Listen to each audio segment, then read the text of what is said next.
अधिकारी किसी भी जाति या संप्रदाय के हो, शराब मत पियो, दारू पीना छोड़ दो, ये आपके हित में होगा। और किसी भी पशु पंछी के मांस को मत, इसमें जीव हत्या यदि आप करोगे तो लग जाएगी।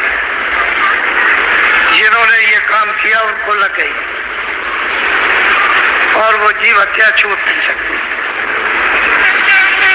उस जीव हत्या का कठोर से कठोर यानी दंड, सख्त से सख्त सजा, उससे कोई नहीं छुड़ा सकता। अगर कोई छुड़ा सकते हैं तो सत्पुरुष संत तो छुड़ा सकते हैं, उनके पास तो छुड़ाने का पूरा अधिकार है। लेकिन और किसी तरह से भी ब्रह्मा विष्णु महादेव चाहे तो नहीं, ईश्वर और ब्रह्म चाहे तो नहीं छुड़ा सकते। ये जीव हिंसा हत्या भोगनी पड़ेगी। तो मेरी ये आपसे सबसे प्रार्थना है कि उधर से मुख मोड़ और अनाज, साग, सब्जी, फल, दूध, घी इत्यादि इत्यादि बहुत व्यंजन है, बहुत प्रकार के फल हैं, इनका सेवन तो मन, बुद्धि, चित्त ये पवित्र रहेगा। और इनसे काम, क्रोध, लोभ, मोह, अहंकार ठंडा रहेगा। ये चीजें सब उत्तेजित हैं और ये तो दुनिया के काम में भी पूरी बाधक, परिवार में, समाज में, तो भगवान के चिंतन में तो अतिशय, वो तो इनका उनका कोई मेल बैठक है। इसलिए इनको तिलांजलि दे दो कि जो हमने किया है उसने कर दिया, अब इसको नहीं करें। ऐसी मन में जब आप स्वयं निश्चय करोगे, धारणा मन में प्रतिज्ञा करोगे कि ये काम नहीं करना, तो देखो थोड़े दिनों के बाद तुम्हारे हृदय में दया का कितना बड़ा विकास होता है और बुद्धि विवेक जागे। फिर देखो कि सत्संग में कितनी रुचि आती है कि बिना सत्संग के आपका मन भाएगा ही, अच्छा ही लगेगा। तो ये होगा कि सत्संग मिलना चाहिए। तो जितनी चीजें ये छोटी छोटी जो पहाड़ हो ये बताई जाए तो इनका विसर्जन कर दो। ये समझ लो कि हमने जान में किया, अनजान में किया, हमको जानकारी इस संबंध में नहीं थी। अब जब जानकारी हो गई तो डबल मार, पहले अज्ञान अनजान करते थे, आपको पता नहीं था, अब सत्संग से ये मालूम हुआ और फिर आप इस पर करोगे तो डबल से भी डबल मार, फिर बहुत अधिक अपराध बन जाएगा। तो उसको आप हटा दो, अच्छा रहेगा। और जो साधक होते हैं, जो प्रेमी होते हैं, जो भक्त होते हैं, गुरु के आज्ञाकारी होते हैं, कि उनके बगैर कुछ नहीं करते, हर इच्छा को अपनी उनमें लय कर देते। और ऐसे गुरुभक्त जिनमें प्रीत, प्रतीत, आस और विश्वास और साधना तन्मय होकर के करते हैं, उनको प्राप्त होता है।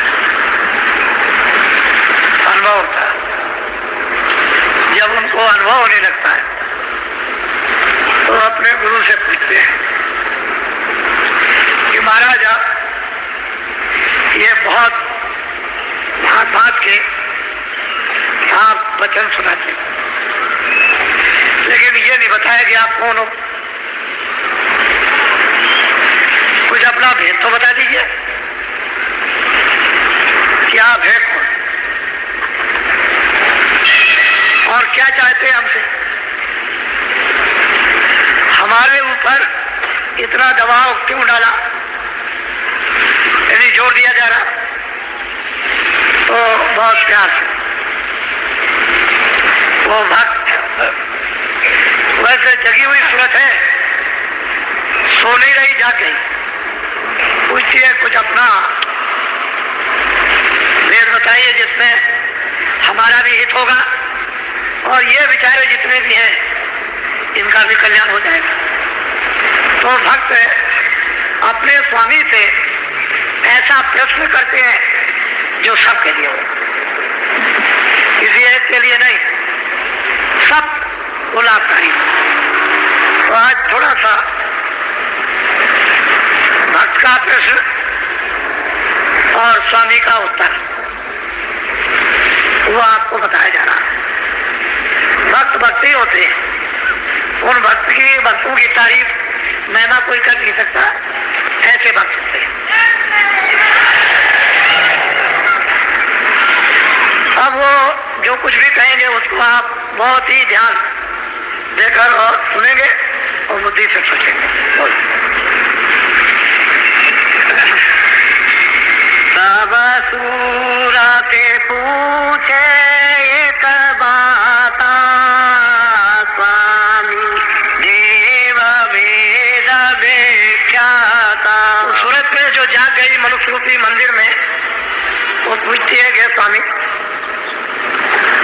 आप अपना भेद वर्णन कीजिए, एक ही बात करिए, ये अपना तो भेद कम से कम बताइए कि आप चाहते क्या है, क्या हमारे सबके साथ करना चाहते हैं, बोलो। तब स्वामी ने वचन उचारा, मार्ग कायो वेद बता। बड़े प्रसन्न होकर के उन्होंने उस सूरत को उत्तर दिया कि जो तुम पूछ रही हो बिल्कुल ठीक है। तो उन्होंने बताया कि देखो मैं तुमको सब भेद बताता हूँ, मैं चाहता क्या हूँ कि जिससे कि जीवों का इन सुरतों का छुटकारा हो जाए, ये काल के कर्मों के जाल से, काल के माया के जाल से निकल के अपने घर में पहुंच जाए, जहाँ न माया है न काल है, न जहाँ पाप है न पुण्य है न अच्छा लगता है, न दुख है न सुख है, न वहाँ जन्म है न मरण है। मैं चाहता हूँ कि ये पहुंचे। तो पहुंचेंगे कैसे, ये तो आप वर्णन करते हो, उसका पहुंचने का उपाय सबका क्या है, बोलो। 5 नाम का सुमिरन करो, श्याम से तमें सूरत धरो। कहते एक काम करो कि 5 नाम जो नामदान मिल जाए उसका सुमिरन करो। जब तक 5 नामों का सुमिरन नहीं होगा तो फिर बच्चा कुछ होने वाला नहीं। 5 नाम का सुमिरन करो, इसको तो लो पका है, और श्याम श्वेत में सुंदर करो, उसी को श्याम सुंदर कहते हैं।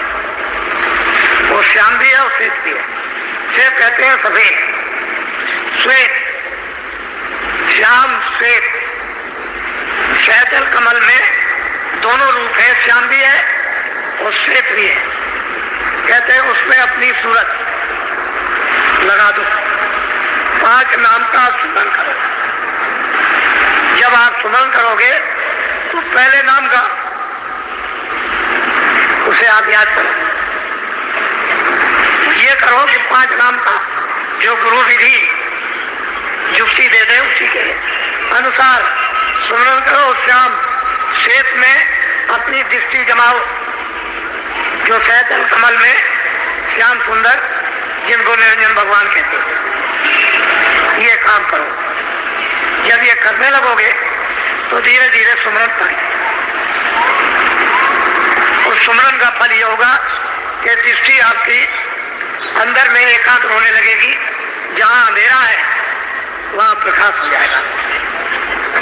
जब प्रकाश हो जाएगा, अंधेरा चला जाएगा, तो प्रकाश में दिखाई देगा। उसमें है दरवाजा। गगन में, आकाश में एक बहुत बड़ा आकाश है, उसमें फाटक है। कहते हैं उसमें कैसे टूटेगा, वो फाटक कैसे खुलेगा? श्याम श्वेत में सूरत धरो, तुम दृष्टि जमाओ, एक एकाग्र लक्ष्य होकर, और उसे दिव्य दृष्टि से उसका भेदन करो, तो आकाश में छेद हो जाएगा और फटाक से फटेगा। इतनी जोर की आवाज होती है जैसे तीनों लोग चुरमुरा गए। छोटी मोटी आवाज नहीं होती, उसके टूटने पर धमाका होता है। लेकिन वो धमाका सूरज को सुनाई देगा आपको।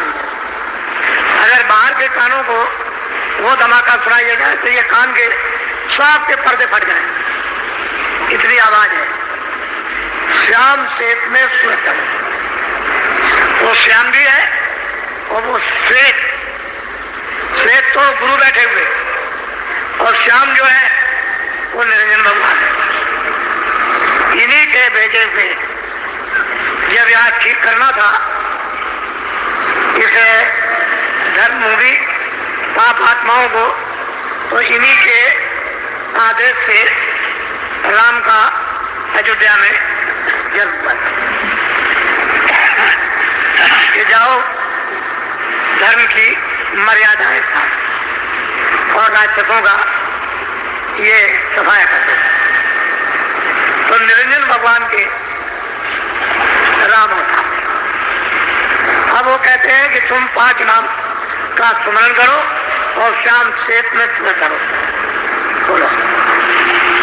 प्रथम सुनो गगन में बाजा घंटा शंख छाट। जब तुम्हारी सूरत उस श्याम श्वेत में जब लक्ष्य बना लेगी तो कहते हैं कि प्रथम पहले ही घंटे और शंख की आवाज घनाघन घनाघन हो गई, सुनाई दी। तब आप इसको मिलाओ कि मंदिरों में क्या होता है। तो ये उसका एक नमूना है, नकल। इन मंदिरों में घंटा शंख बजाते हो, एक नकल है। वो तो निरंजन भगवान के मुख से ही घंटा शंख बजा, वहां तो बंद करके होता है। तो प्रथम सुनो गगन में बाजा, बाजे बजा। और इतने अद्भुत आनंददायक मीठे बाजे, ऐसा बोलो तो होता है कि अमृत से सने हुए। सुनो गगन में घंटा, बहुत ये सुनने को मिलता है। जब ये मिल जाए उसको सुनाई दे तो बहुत सी आवाजें चारों तरफ से प्रकट हो जाती है। ऐसा मालूम हो रहा है कि अनंतों आवाजें उत्पन्न हैं। फिर उसको धीरे से घंटे और शंख की आवाज को छाट लो। धीरे धीरे धीरे धीरे छाटते छाटते सब आवाजें जो अन्न आ रही थी बंद हो जाए।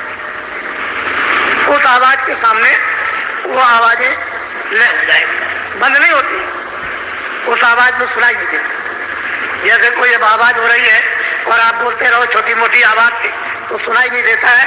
इसी तरह से वो इतनी बड़ी आवाज, यानी इतने बड़े बाजे आवाज करते हैं कि छोटी मोटी वहां पर आवाजें राग रागनी दब जाती है, उसके सामने सुनाई नहीं देती। तो वो अपना भेद बताते हैं कि भाई ऐसा करना है कि अगर तुमको चलना है तो 5 नाम का सुमरण करो। फिर अपनी सूरत को श्याम श्वेत में प्रथम में सुनो गगन में बाजा, और तो जब शुरू हो जाएगा तो ये चढ़ने की सीढ़ी मिल गई, ये पौड़ी है। जब ये बाजा सुनने को मिला बस समझ लीजिए कि पौड़ी मिल गई, सीढ़ी मिल गई, इसको पकड़ के अब चढ़। बोलो सहस कमल दल ज्योति लखाई बांकनाल में जाए। कहते हैं कि ये हमने देखा, सूरज तू उधर चल, ये त्रिलोकी का नाथ है और 3 लोकों का मालिक है। ये पिंडलोक और अंडलोक और ब्रह्मांडलोक, उसका ये मालिक है। नाम से जल कमल में विराजमान है, इनकी आवाज घंटाओं,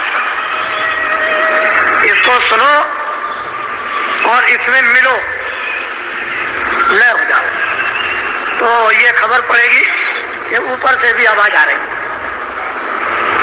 और भी कुछ आ रहा।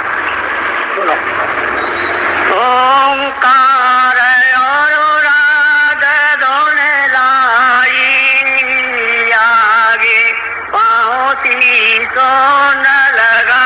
कहते हैं कि वहाँ ओंकार की धुन, ओम की, वहाँ इतनी मधुर मधुर गरजे घनघोरा हो विष्टजन उपल कठोरा, दामे में दमक रही खनमाई खल की प्रीत था फिर नहीं। जब ये घंटे और संग की इस धुन में जब तुरंत लय होगी तो उधर ऊपर की जो टेढ़ा रास्ता उसमें से आवाजें आ रही, वो है ओम। वहां पर बादलों की गर्जे गड़गड़ाहटें मधुर मधुर सदैव मीठी और मृदंग ताल मृदंग बजते रहे। इतने सुहावने इतने मीठे ये बाजे हैं और ये है ब्रह्म। इसकी 3 लोक से अलग है, इसका लोक अलग है, इसका राज भी अलग है, ओम का राज अलग है और निरंजन भगवान का राज अलग। ये 3 लोक के मालिक हैं और वो ब्रह्म अपने ब्रह्मलोक का मालिक, वो अलग है। तो ऊपर की आवाज जब सुनाई देगी तो इसी रास्ते से जब इसमें सूरत लय हुई घंटे संग में तो आवाजें आ रही हैं, वो स्पष्ट होने लगती, क्योंकि स्थूल खोल उतर गया, लिंग भी उतर गया, अब वो सूक्ष्म में चल रही और आवाजें आने लगी, उधर से सुनाई देने लगा। जब उसमें लय हुई जो गड़गड़ाहट मधुर मधुर गर्जन और मृदंग तालानुपा जो वहां बज रहे उसमें जब वो लय हुई तो फौरन उसे ओंकार सत्य सूरत यानी प्राप्त जब करती है तो वहां पर एक केंद्र बना हुआ। जैसे ही उसने प्राप्त किया कि ऊपर की धुनें तरह तरह की उसको सुनाई दी और ऊपर में तो कोई खोला नहीं है, बस ये जब शब्द स्पर्श रूप रस गंध जब ये उस धुनी में लय हुई, ओंकार धुनी में बादलों की गरज और मृदंग की, तो फौरन केंद्र पर पहुंच गई और ऊपर से आवाजें आ रही। तो ये सूरत गुणातीत है और सब गुणों से नहीं। अब ये किसी गुण के अंदर नहीं है। जल पृथ्वी अग्नि वायु आकाश ये मृतलोक है। 17 तत्वों का जो लिंग शरीर, 10 इंद्रियां, 4 चतुर्थ मन बुद्धि चित्त और अहंकार और रजोगुण तमोगुण सतोगुण, ये 14 तबक 14 लोग जो स्वर्ग वैकुंठ में वहां इसकी एक सीमा है। आगे सूक्ष्म लोग है 9 तत्व, सब स्पर्श रूप रसगंध और मन बुद्धि चित्त और अहंकार, ये 9 तत्वों का एक खोल, इसको भी पार कर गई और त्रिकुटी में 5 तत्वों का शब्द स्पर्श रूप रसगंध और कोई चीज नहीं। जब इसको भी इसने जब पार किया और जब केंद्र पर पहुंच गई तो नीचे खा सब छोड़ दिया। अब यही सूरत जो दोनों आंखों के पीछे बैठ गई वो ओंकार पद में उनका तो साक्षात कर ही लिया, लेकिन गुणातीत हो गई। अब वो गुणों के अंदर नहीं आ सकते, ना उसको गुण को लिबायमान कर सकते। तो यहीं से जो शुरुआत होती है ऊपर में, वो प्रकृति लोक की होती है। ऊपर में पुरुष है, जिसको पारब्रह्म कहते हैं, निरंकार पुरुष, जो 10वें द्वार में विराजमान। नीचे है प्रकृति, वहां से कृष्ण भगवान भेजे गए थे, इसलिए कृष्ण भगवान गुणातीत थे। लेकिन प्रकृति ने उनको भेजा था काम करने के लिए, यहाँ वो काम हो नहीं सकता था अगर वो भेजती नहीं तो। उनको भी गुण लिपायमान नहीं कर सकते थे, लेकिन जिस काम के लिए भेजा वही काम किया। और ऊपर में दुनिया सुनाइए तरह तरह, वो शून्य पद की आवाजें आ रही, और सूरज जब इससे अलग हो गई तो गुणातीत हो गई। अब वो शब्द में हो गई, शब्द स्वरूप हो गई। अब उसके खोल तो सब उतर गए, कोई खोल तो बीच में मेलोनी का रहा नहीं। तो रस फिर क्या बात, फिर तो जब शब्द रूप हो जाएगी तो एकदम से मिट्टी चली जाएगी।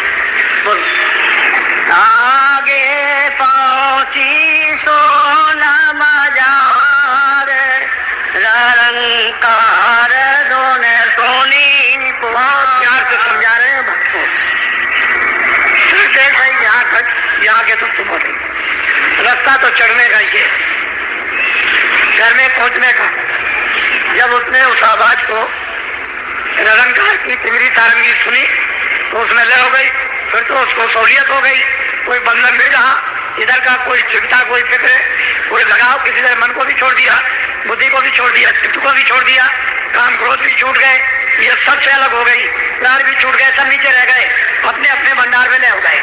प्राण प्राण के भंडार में, मन मन के भंडार में, बुद्धि बुद्धि के भंडार में, चित्त चित्त के भंडार में, और 25 प्रकृतियां वो अपने अपने, वो इंद्रियां अपने भंडार में।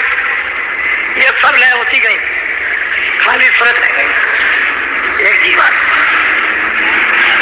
अब तो सर्वांग दृष्टि हो गई, आगे भी देखे, पीछे भी देखे, दाएं भी देखे, बाएं भी देखे, नीचे भी देखे, ऊपर भी देखे, चारों तरफ। अब तो मतलब कोई पर्दा नहीं रहा। कहते हैं कि फिर वहां जब पहुंची तो निरंकार पुरुष पर दर्शन दीदार। वैसे तो ये दोनों पके हुए हैं, दोनों पूरे, प्रश्न करने वाला भी पूरा और जो गुरु है वो भी पूरे, दोनों पूरे हैं, उनमें कमी किसी में नहीं। लेकिन अब यह है कि गुरु है।